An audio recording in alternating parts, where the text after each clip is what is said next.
अस्सलाम वालेकुम, मैं नवीन नियाज़ी आज आपके सामने दोबारा पेश हूँ एक नए राउंड अप के साथ, न्यूज़ राउंड अप के साथ। आज आज दोबारा एक दो न्यूज़ हैं आपको आप तक पहुँचानी है। उसके अलावा जो दो चार अच्छी खबरें हैं जो आप तक पहुँचानी हैं। सबसे पहले मैं स्टार्ट करता हूँ कि एक न्यूज़ है, ये एक बहुत इंपॉर्टेंट न्यूज़ है जो आप तक पहुंचानी थी। मैंने सोचा इस वीलॉग के थ्रू, इस प्रोग्राम के थ्रू आप तक पहुंचाऊं। वो ये है कि ईद के बाद मैंने पहले भी एक अपने वीलॉग में बताया था आपको कि जुलाई के सेकंड वीक तक नए इलेक्शंस की तारीख आ सकती है और जो मौजूदा गवर्नमेंट है ये सेटअप जा सकता है, ये हुकूमत फारिग हो सकती है। तो उसी से रिलेटेड कुछ चीज़ें हैं जो डेवलप हो रही हैं, वो चीज़ें मैं आप तक लेकर आ रहा हूँ। ईद के बाद फाइनल राउंड अप होगा। बजट की मंजूरी का वेट किया जा रहा है। बजट की मंजूरी ईद के पहले या दूसरे हफ्ते का जो असम्बली का इजलास होगा और फिर उसके बाद सेनेट का इजलास, उसके अंदर मंजूर हो जाएगी। बजट की मंजूरी के फौरन बाद इतलात ये हैं कि जो मौजूदा हुकूमत है वो फारिग हो जाएगी। मौजूदा हुकूमत खुद भी चाहती है कि अब जल्द अज जल्द इस जो एक उनके ये एक वो बीमार खुद भी बीमारी हैं, तो वो जो बीमारी लेकर आ रहे थे तो ये वापस लेके हम यहाँ से चले जाएंगे। उनका वोट बैंक जो है वो बिल्कुल ख़त्म होता जा रहा है। ख़ास तौर पे हालिया जो लोड शेडिंग स्टार्ट हो गई है, फिर महंगाई है, डिफरेंट बहुत ज़्यादा चीज़ें इमरान खान को अगर साइड लाइन भी कर दें तो इतनी ज़्यादा चीज़ें मवाद उनके खिलाफ इकट्ठा वोटर के पास हो गया है कि वोटर अब उनको वोट देने के लिए बिल्कुल तैयार नहीं है।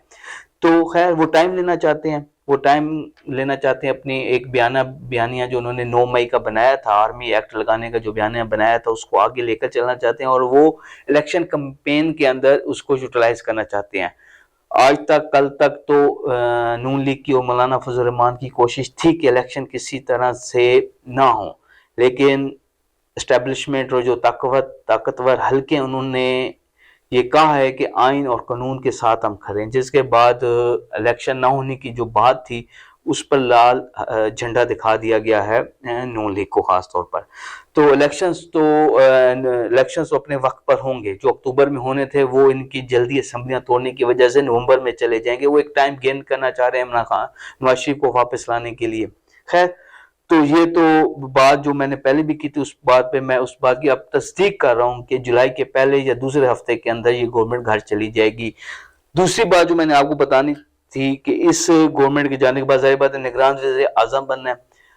निगरान वज़ीर आज़म के जो नाम आए हैं अभी, जो एस्टेब्लिशमेंट के पास भी गए हैं और जो दूसरी सियासी जो पार्टियां जो एमपीडी में इत्तेहादी पार्टियां शामिल हैं उनके पास गए हैं, उनमें एक गौहर एजाज साहब का नाम है, फिर फवाद हसन फवाद का नाम है। अब सब लोग फवाद हसन फवाद से तो बहुत अच्छी तरह वाकिफ हैं। फिर आमिर मंजूर साहब हैं, इनका नाम है। सैयद मुशाहिद हुसैन भी इन 2-3-4 नाम जो गए उनमें मुझे ज़ाती तौर पर भी जो सैयद मुशाहिद हुसैन साहब है वो रीजनेबल लगे। वो he is a basically bureaucrat type person. और उसके अलावा एक डॉक्टर हैं जिस पे सिंध से ताल्लुक है, उनका अमेरिका बेस है और जिस पे जरदारी का और पीपल्स पार्टी का फोकस है कि किसी तरीके से इनको निगरान वज़ीर आज़म बनाया जाए और ताकि फिर वो जो बिलावल प्रोजेक्ट के ऊपर वो काम कर रहे हैं उसको उसकी तकमील में उनको आसानी हो। खैर, ये 4 नाम जो मैंने आपके सामने लिए हैं, 4 नाम और एक डॉक्टर साहब है उनका नाम है जहाँ पे अभी हमें कंफर्म नहीं हुआ, शायद मैं अगले वीलॉग में उनका नाम भी आपको बता दूं। तो ये 4-5 लोग हैं जिनके नाम निगरान वज़ीर आज़म के लिए। अच्छा, कुछ लोग मैं सोशल मीडिया पे भी देख रहा था और 1-2 प्रोग्राम्स में भी मैंने देखा कुछ लोग मोहसिन बेग का भी नाम ले रहे हैं। तो मैं अब यहाँ पे आपको क्लियर कर दूं कि मोहसिन बेग का नाम इस दौर में शामिल नहीं है। मोहसिन बेग का सवाल ही नहीं पैदा होता कि निगरान वज़ीर आज़म उनको बनाया जाए। बाकी इन 4 नामों में भी सैयद मुशाहिद हुसैन के अलावा बाकी जो 3-4 नाम है वो भी उनकी जो डोरे हैं वो किसी न किसी के हाथ में है। तो लेट्स सी, अब इसमें अपोजिशन जो है राजा रियाज साहब है। अब राजा रियाज साहब से तो भी साइन हो जाएगा। तो इन चारों में से अभी फिलहाल मैं आपको बता दूं कोई ना कोई वज़ीर आज़म निगरान वज़ीर आज़म बनेगा और अपनी निगरानी में जो इलेक्शन हैं जो नवंबर में, क्योंकि इलेक्शन अगर जुलाई में ये असम्बलियां तोड़ देते हैं तो फिर नवंबर में या अक्टूबर के एंड में इलेक्शन होंगे।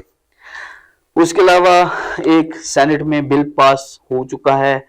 जो इख्तियार सदर पाकिस्तान के पास था नए الیکشنز کی ڈیٹ دینے کا، صوبائی اور قومی اسمبلی کے جو الیکشنز ان کی ڈیٹ، سینٹ کے الیکشنز کی بھی وہ ڈیٹ کا جو اختیار ہے وہ صدر پاکستان سے واپس لے کے الیکشن کمیشن پاکستان کو دے دیا گیا ہے۔ اب اس کا موجودہ حالات کے سینیریو میں بہت گہرا اثر ہے، بہت گہری، یعنی کہ اس کے اندر یہ بہت بڑی ڈیولپمنٹ ہے۔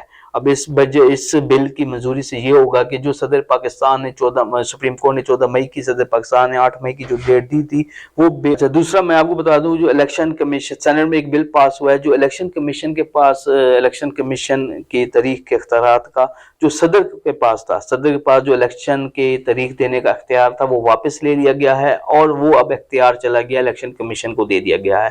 آنے والے جو ٹائم ہے، آنے والا جو وقت ہے، خاص طور پر یہ جو سینیریو پولیٹیکل سینیریو پاکستان میں چل رہا ہے، اس پر اس بل کے بہت زیادہ اثرات مرتب ہوں گے۔ تیسرا، اب اسی ویلاگ میں تھوڑا سا استحکام پاکستان کا آپ کو بتا دوں۔ استحکام پاکستان میں یہ ہے کہ اون چودھری کو ایک ڈیوٹی دی گئی تھی، اون چودھری کو یہ ڈیوٹی دی گئی تھی کہ وہ بنڈل لے کر آئیں پولیٹیشینز کا، اچھے لوگوں کا، بڑے نام کا، جو کہ استحکام پاکستان میں پشاور سے شامل ہوں، لیکن اس میں اون چودھری نے ہاتھ کھڑے کر دیے ہیں، پشاور سے بڑی کامیابی نہیں ملی۔